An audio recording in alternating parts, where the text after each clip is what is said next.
A warm welcome to the 29th session of the 4th module in signals and systems. We have now given a few clues in the last session to how we can determine stability in the context of a discrete independent variable system. Let us review those clues. The first thing is, of course, we are talking about rational systems. Let us be clear about that. We are not talking about irrational systems. Secondly, for rational systems, look at the region of convergence, look at one pole at a time. So, let us put that down. So, for the rational system, look at one pole at a time, identify its contribution to the impulse response. How do we identify the contribution? The contribution will be a poly x term. The x part or the exponential part would come directly from the pole. The poly part or polynomial part would come from the terms in the partial fraction expansion. Now, we are going to see that it is only the exponential part that determines whether this contributes to absolute summability or violates it. So, first we will write down a lemma. We will say if any one term, if any one of these poly x terms has a growing exponential, the impulse response is not absolutely summable.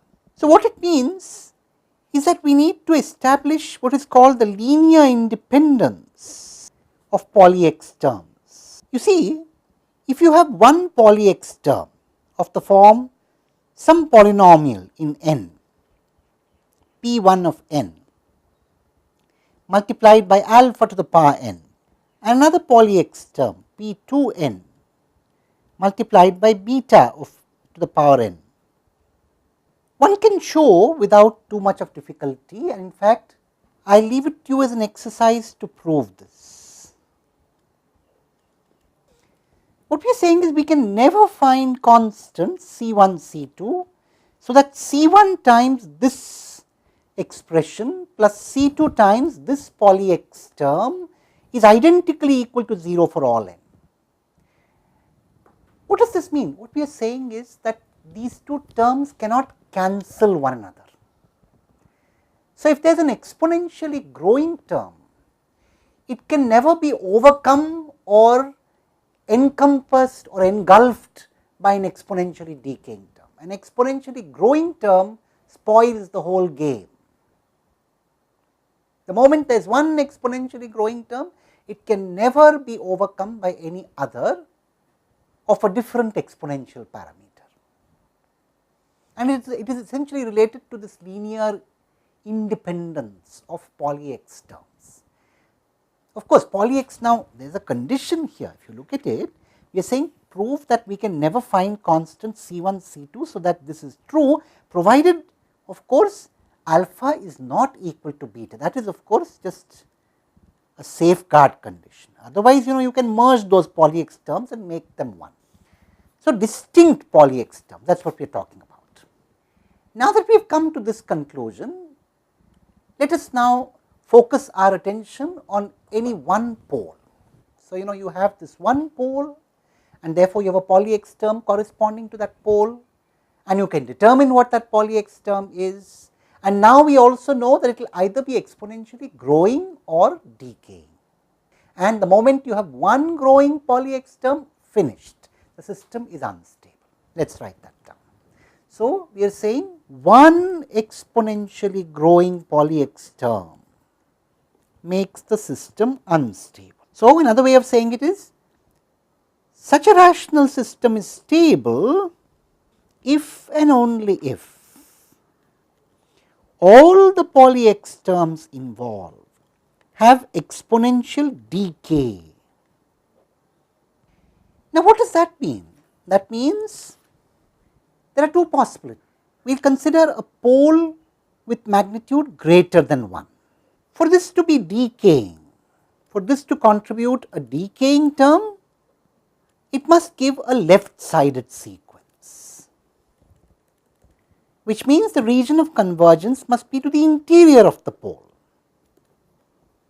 In contrast, on the same statement, let us make a multi-statement.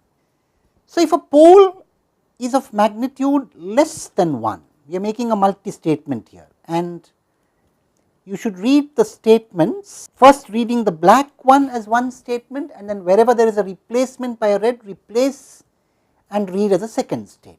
So, pole with magnitude less than 1. For this to contribute a decaying exponential, it must give rise to a right sided sequence, and therefore, the region of convergence must be to the exterior of that pole. So, let us get the situation clear. How would you determine magnitude greater than 1 or magnitude less than 1? So, let us draw the z plane. Magnitude refers to a circle implicitly with radius 1, and that is essentially called the unit circle. So, draw the unit circle in the z plane. Let us look at a pole which has magnitude greater than 1. Let us mark it in red. Let us consider another pole with magnitude less than 1 and let us mark it in green. Now, of course, you would draw circles passing through these poles, center at the origin. And of course, you would have to exclude these circles. Now, if you consider this pole, the region of convergence needs to be to the interior of that pole. So, you should go this way, because it is of magnitude greater than 1. And if you consider this pole, the region of convergence needs to be to the exterior of that pole, because you want a right sided sequence. In either case, you can see that the unit circle is always included, and this is the central idea. The unit circle is the critical contour here. If the unit circle is in the region of convergence, there you are, the system is stable. If the unit circle is outside the region of convergence, the system is unstable. In fact, now what happens when you have a pole on the unit circle? The system immediately becomes unstable, because the unit circle is automatically excluded from the region of convergence. So, let us now put down a very important theorem. So, a rational discrete system. Now, remember, when you say rational discrete system, you automatically mean the system is linear shift invariant, its impulse response has a Z transform, and the Z transform is rational. All this is inherent in saying rational discrete.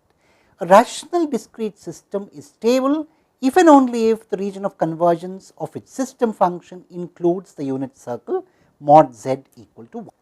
So simple and so elegant.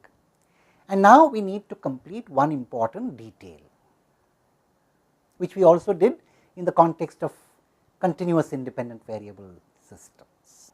What happens if you need the system to be both causal and stable? Now, it is very clear that if you want the system to be causal, the only kind of poly X terms which will allow are the right sided ones.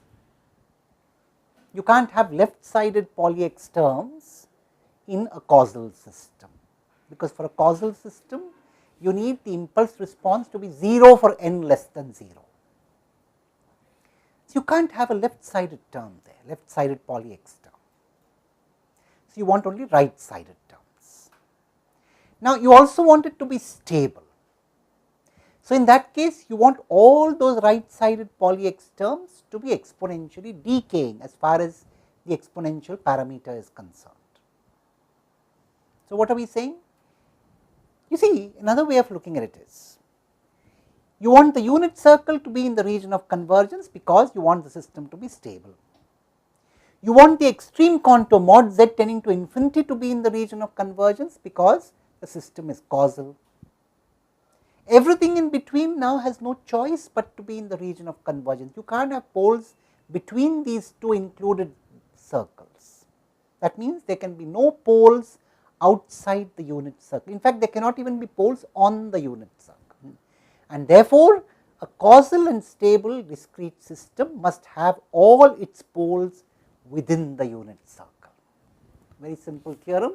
Let us write it down, and that gives us a condition for causality and stability together. A discrete rational system is causal and stable if and only if all its poles lie within the unit circle, because all the poles must contribute a right-sided decaying poly-X term. We have come to a very important point in our understanding of the Z transform and the Laplace transform. We have been able to characterize both causality and stability. So, now looking at the system function, of course, the moment you have a system function, linearity and shift invariance is implied, but now we know how to deal with causality and stability as well. Thank you, and we shall meet again in the next session to see more.